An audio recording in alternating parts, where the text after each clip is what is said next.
Se alguns foram incrédulos, a sua incredulidade aniquilará a fidelidade de Deus? De maneira nenhuma. Sempre seja Deus verdadeiro e todo homem mentiroso, como está escrito, para que sejas justificado em tuas palavras e venças quando fores julgado.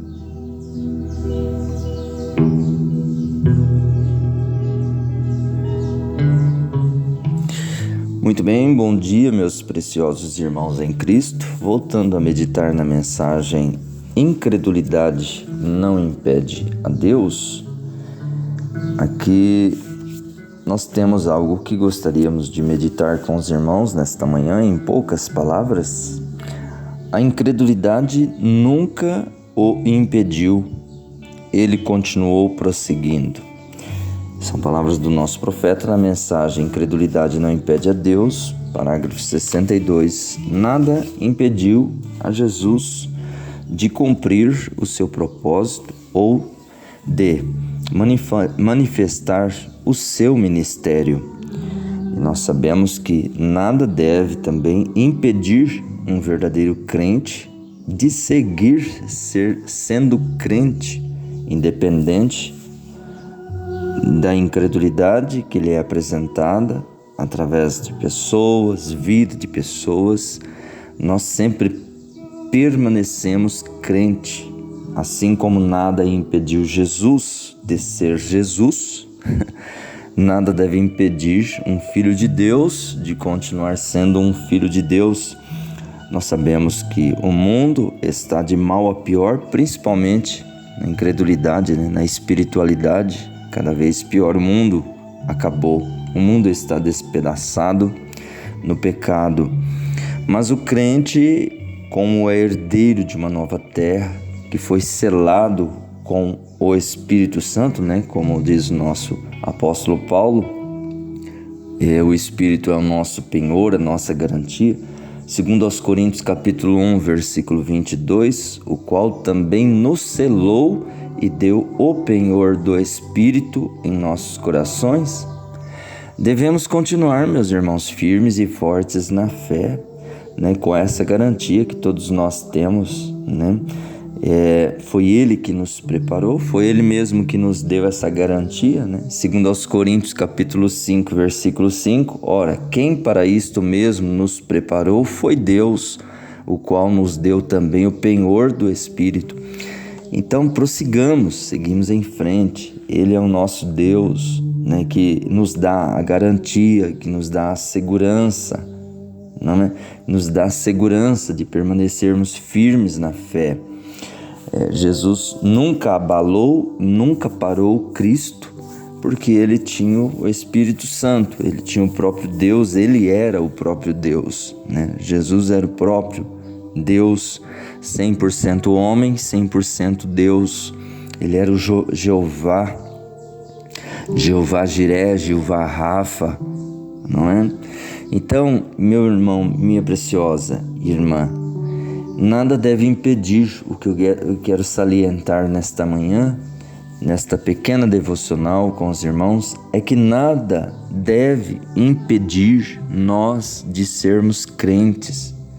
Embora hoje há uma grande avalanche de incredulidade no mundo, pessoas que não creem mais na palavra de Deus, que não creem mais na mensagem que Deus enviou para nós, como colírio de Deus, para abrir os nossos olhos, nós devemos prosseguir, seguir em frente, seguir adiante, levantar a cabeça, não olhar para as dificuldades, para as circunstâncias que estão na nossa frente, tentando desanimar e fazermos desacreditar da palavra de Deus. Esse é o objetivo do inimigo, fazer com que nós nos desacreditemos da palavra, desacreditemos da mensagem, E o inimigo tem conquistado tantas pessoas hoje, nesse espírito de incredulidade, que elas não dão conta mais de voltar, passaram a descrer da palavra, que outrora era o alimento real, era o alimento sadio,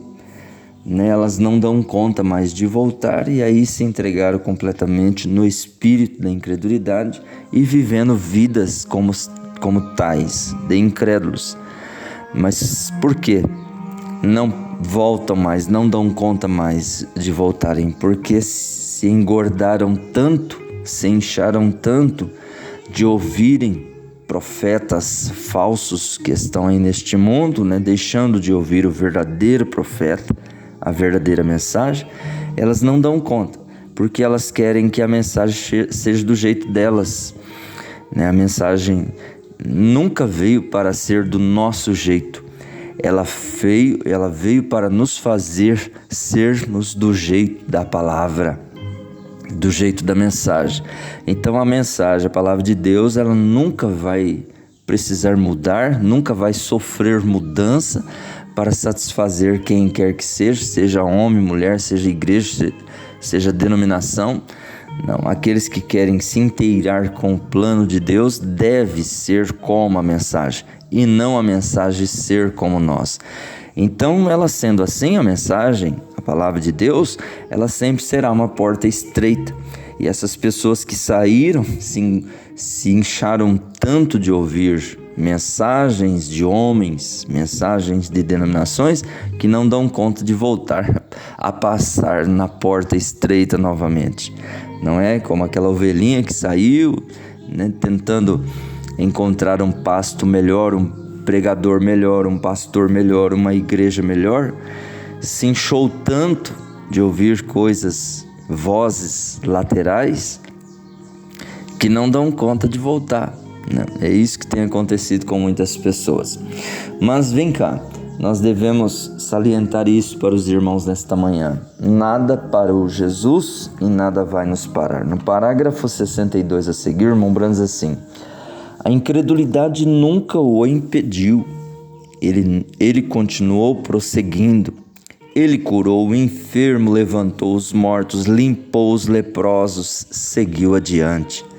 Quando eles não criam que tais coisas poderiam acontecer, a incredulidade deles nunca impediu a Jesus de maneira nenhuma. Ele continuou fazendo exatamente aquilo que ele estava suposto a fazer. Isso nunca o atrapalhou, nem um pouco. Agora, lá teria que haver incrédulos. Deus predisse aquilo, e haverá 10 incrédulos para um crente. Mais do que isto, talvez 1000 para um, porque a igreja é a minoria. Ele disse: não temas, ó pequeno rebanho, porque ao Pai agradou dar-vos o reino. Então, não olhe para uma grande coisa.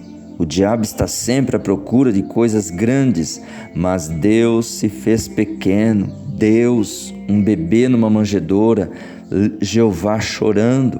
Poderia você imaginar Jeová brincando como um menino adolescente?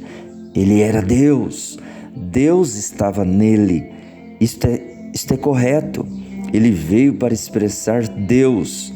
Deus estava em Cristo, reconciliando o mundo consigo mesmo. Então apenas olhe o que Caifás poderia ter ajuntado, o que é chamado de grande campanha.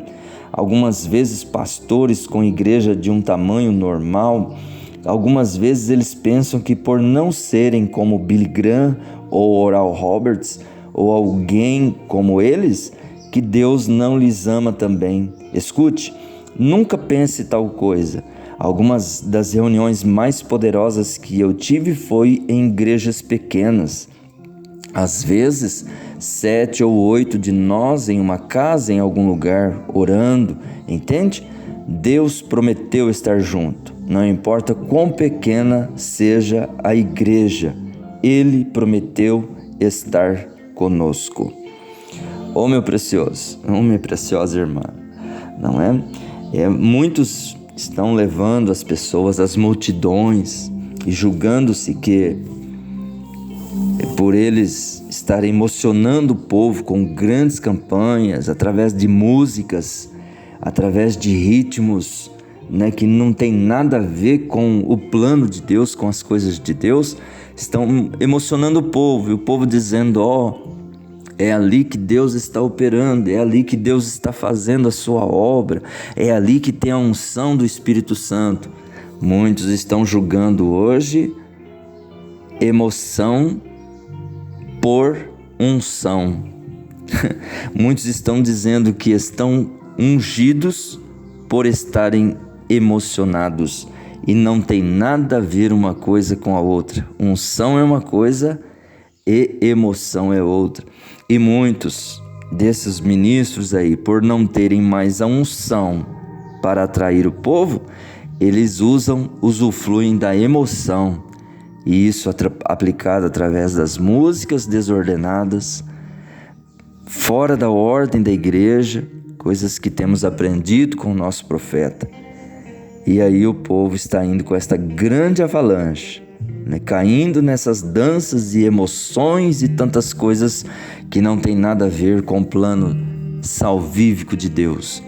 Não que você não tenha que se emocionar num culto onde se ouve a palavra, onde se ouve a mensagem pregada pelo nosso profeta. Não estou dizendo isso.